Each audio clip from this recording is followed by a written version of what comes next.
Bukan sebulan tu tiap hari kena solat raya. Itu pun tak boleh buat. Kadang-kadang aku pagi raya aku tak bangun. Dah menjaga malam kan. Tu aku macam second raya tu baru aku raya. So aku cakap macam kau tanya tadi aku pakai baju Melayu kan. Aku pakai sehari je. Tu pun kalau aku bangun. Setelah aku pakai baju Melayu tu tidur.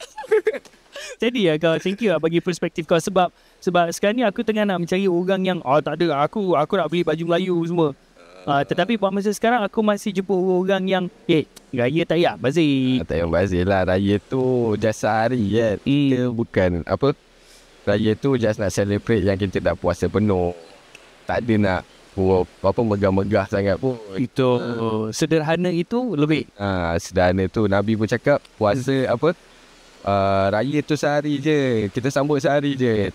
Orang Melayu je yang buat panjang-panjang sampai 30 hari. Betul. Dan hari yang sepatutnya kita solat raya itu sehari tu je. Sehari tu je. Bukan sebulan tu tiap hari kena solat raya. Itu pun tak boleh buat. Betul.